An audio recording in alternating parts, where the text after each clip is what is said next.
Our first participant is a man that has done so much for those that do not have as much. His tireless efforts to assist children and those less fortunate are hallmarks, and they epitomize the word selfless. A poem that our first participant wrote, which I love. Stand up, face your fear. Stand up, don't bow down. Don't run, just stand up. Trust yourself. Believe in yourself. Believe in what you were taught. You have a mind of your own. You can make your own decisions, whether they're good or bad. Live in yourself. Live in your body. Stand up, stand up, stand up. I love that. And what he stands for, guys and gals, we're going to find out real soon. He grew up in Maryland in a home where Alvin and Betty, his parents, molded his character in ways that are easy to celebrate. This made possible his uncommon achievement, success in 2 major sports, so incredibly great. His mother was a school teacher, and she opened her heart, along with her textbook, as we delve deep into the archives. Her own traumatic childhood never kept her down, as she touched hundreds of young lives. His father had his own dream of becoming a professional athlete. He sweated as a steel mill for 30 years, sacrificing a ton and enduring the endless heat. Why? So that his youngest son could make it in sports. This is the loving home in which he was raised. Soon thereafter, his vast array of talent left many in awe, as we were all quite amazed. The 3 children loved sports, and any extra cash was funneled that way, and I pay my respect to his parents, which will continue in this narration. In 32 years, they made it all about their kids, as they didn't even have a formal vacation, as their children's upbringing and legacy was their compensation. Their love and support had no expiration. There were rules, and as he grew older, he made sure to make curfew. Looking back, I wish I did the same, rather than make my parents go cuckoo. But let me continue to get into this incredible story that everyone should hear from Peru to Kalamazoo. As a child who loved to read, he underscored each word with his finger and read the stories until his finger moved faster across the pages. As a mentor, he now assists countless students and guides them through life's many stages. Coach John Buckheister noticed such solid values and work ethic with a respect for others. It starts with great parenting, which is why we should always pay it back to our fathers and mothers. His brother Derek tried to toughen him up, and his accomplishment served as an unparalleled blueprint. Once he homered 324 from home plate, the ball landing on a second-floor balcony apartment. In 3 years of varsity football, he rushed for 2,470 yards and 47 touchdowns, leading his school to 1 state title, which, for his large group of fans, was a thrill. This is why, to this very day, they still tell stories at Milford Mill. He was drafted out of high school for baseball, as they offered him a lot of money, but his mom said, "You're going to graduate from college." He did just that, as he gained what we all can from our parents, a huge amount of knowledge. Junior year, the University of Maryland offered him a full scholarship with a promise of playing 2 sports, which is quite a feat, as even though the schedule is cruel, he picked up many a tool, as he was definitely a crown jewel. However, come senior year, Coach Bobby Ross told him something that wasn't cool. He couldn't play baseball as a college freshman, so he made the biggest decision of his young life and went to a smaller school. The University of Richmond kept calling, and he liked the environment and played football under Coach Dan Shealy. He didn't want to start him immediately due to the senior rule, to which I have no explanation. I would have looked at Shealy and went, "Really?" Graduating from the University of Richmond with a degree in sociology was one of the happiest days of his life. He's helped so many and assisted them on eliminating any turmoil, negativity, or overall strife. Less than a dozen human beings, that have ever walked this planet accomplished what he was about to, excelling at 2 sports, and thus undeniably becoming a master in both crafts. Baseball, 1988, he was drafted by the Cardinals, but that was only one of 2 drafts. Football, he was drafted by the Buffalo Bills in the draft of 89. Sports fans were about to enjoy quite a gift. Move over Santa. From 89 to 91, he thrived, made the Pro Bowl while playing for Atlanta. In the NFL, he intercepted 5 passes, recorded 4 sacks, and in 1991, he became one of only 19 players to make NFL history. So let's delve into this, as it's no mystery. He had a pair of safeties in 1 single season. That was quite the breakthrough, as it was merely a preview of what was to ensue, as we witnessed a man that knew he can do, so we applauded and cheered with gusto, like Ric Flair screaming woo. As if thriving in the NFL wasn't enough, he transitioned into pro baseball and the MLB in 1992. You want huge numbers? Sure. Where do I begin? Because there are tons. 821 RBIs, 119 stolen bases, 37 triples, and 184 home runs. And 755 runs? He's a former All-Star. And there are countless moments of greatness. But let me place emphasis on a particular moment in time. In the 1999 ALDS against Houston, he batted .471 But there's more to this rhyme. He also had the game-winning double in the 12th inning of the game. Missing that game was like committing a crime. It was off to the World Series, and when he retired, there were other areas that he explored. How about serving as an analyst for the Braves and winning an Emmy Award? How about helping children strive to reach their full potential through his foundation? We definitely need more human beings like him in this nation. He's also here to win this entire tournament, and he's quite a sensation, and he has a heart of a lion. So welcome a humble, kind, talented human being. Last name Jordan, first name Brian. Brian Jordan, welcome to the celebrity tournament, my friend. Rogers working to Jordan, who's 0 for 5 in the series so far. In the air down the right field line, pretty well hit. Cedeno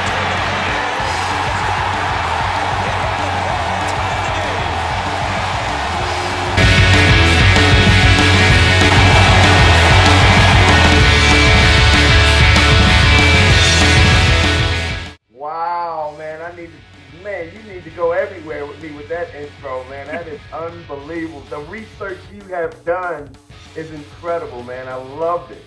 Wow. Guys, what a topic we have for topic number 1. And I want to bring this up because it's called Chapters of Your Life. You imagine adding a dimension to how you age, one that looks at life by its stages rather than years. Let's look at this unique perspective to see what we can gain. What if you could break free from the bonds of time in your view of life? What if instead of seeing only age, let's take a different view. Your life is a book divided into chapters. This book is unique in your life in that your life, guys and gals, is on its pages. It consists of 3 chapters, and each chapter represents a season of life.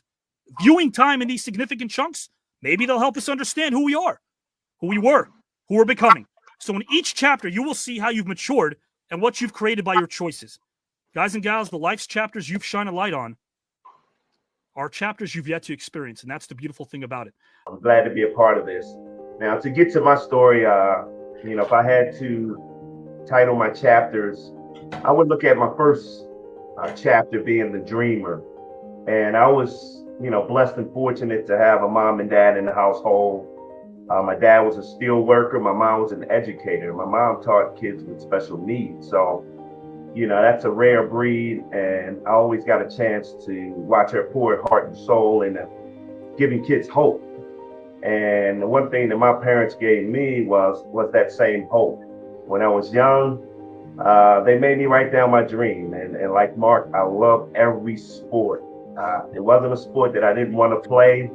And I was such a competitor. I wanted to be the best at it, which reminds me of my first children's book called I Told You I Can Play. I had an older brother, 2.5 years older than me, that would never let me play with the older boys because he was afraid I would get hurt. And I finally got my opportunity and I scored a touchdown against the older boys. So after that, there was nothing you could tell me that I could not do. I don't care if you were 10 years older than me, I would challenge you and want to take that on. But, as a dreamer, my parents made me write down that dream. And my dad always emphasized that no dream's too small, no dream's too big. And again, basketball is my favorite sport, but I played baseball, football.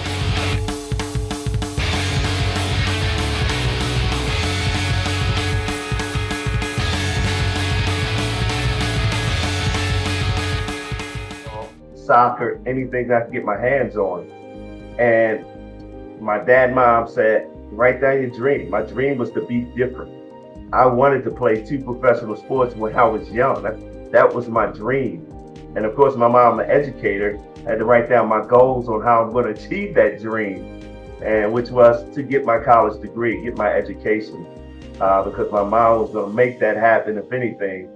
And then my second one, to stay out of trouble. And then my third goal was to be the best in everything that I do. And, that's what I did. I competed at every level and had a lot of success, and which takes me into my second chapter of tunnel vision, which my dad always emphasized to me. You have to put that dream at the end of the tunnel and stay in your tunnel. Don't let anybody pull you out of that tunnel from distractions. And that meant girls, that meant drug dealers. I grew up in Baltimore City, so it was, rough environment. And my dad and mom definitely kept me focused, kept me in for curfew. As soon as those lights came on, I was home. But they really did a great job. They were my role models. And my dad, in teaching me tunnel vision, it really made me focus on that dream. And I got to tell you a little funny story.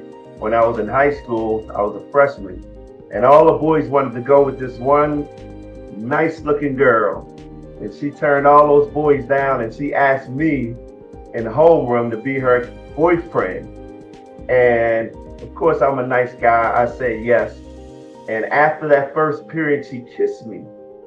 And because of that tunnel vision my dad taught me, I quit her because I felt like she was going to pull me out of my tunnel. And I was all about sports and all about going to college and working really hard. And I'm just so thankful that my dad, made me realize that that tunnel vision was so important.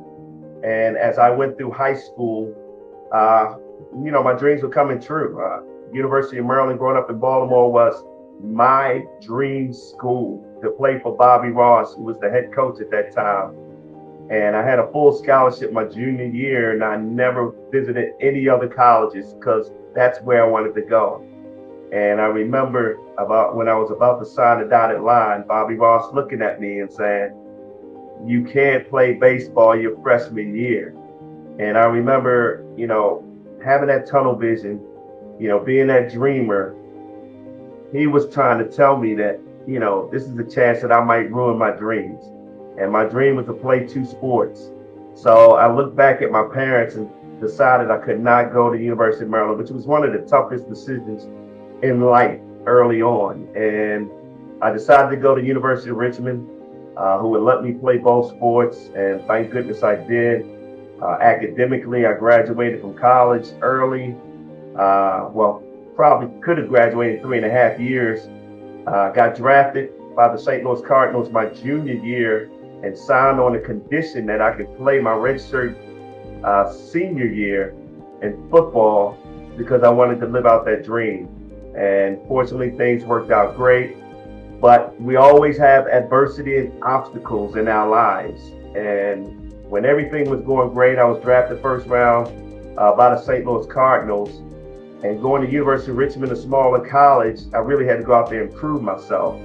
And Mark, the Senior Bowl is one of the most prestigious bowl games there is to up your value. And I had a great week of practice, and I played cornerback in college. So I was projected to be a third-round cornerback. And after a week of practice with Dan Reeves and the Denver Broncos, they had me projected to be the first or second safety taken in the first round. So here it is, my dreams are coming true. And in the first quarter of that Senior Bowl, I'm running across the field to make the big hit on Cleveland Gary, University of Miami.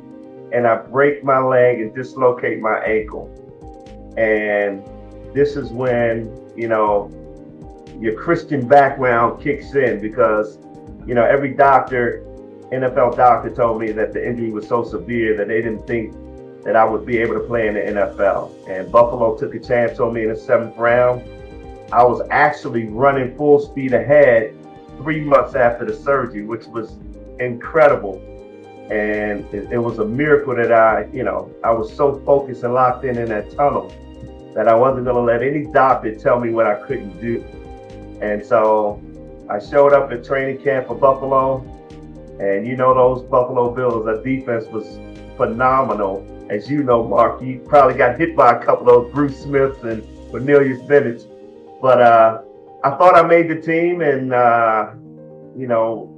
Marv Levy told me I was a 46-man on a 45-man roster.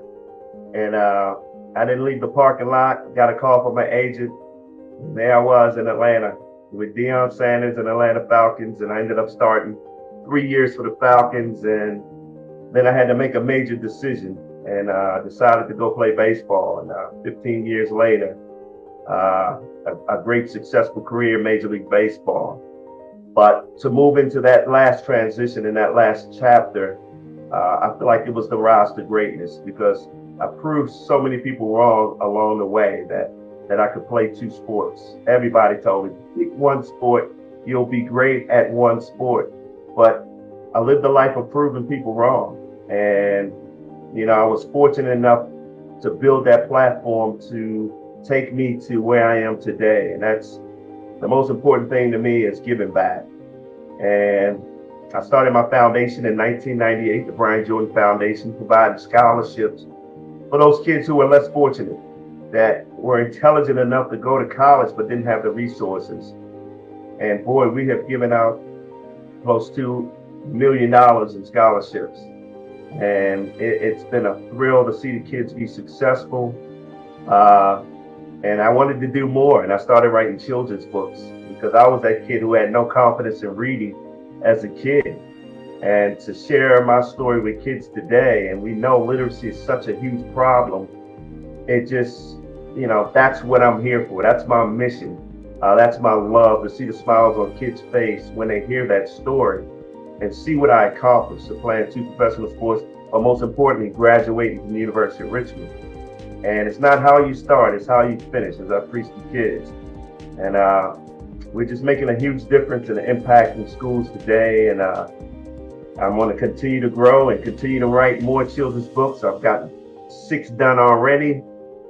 Looking to finish up my 7th book coming up. So that's kind of my 3 chapters, my titles, and that's where I am today.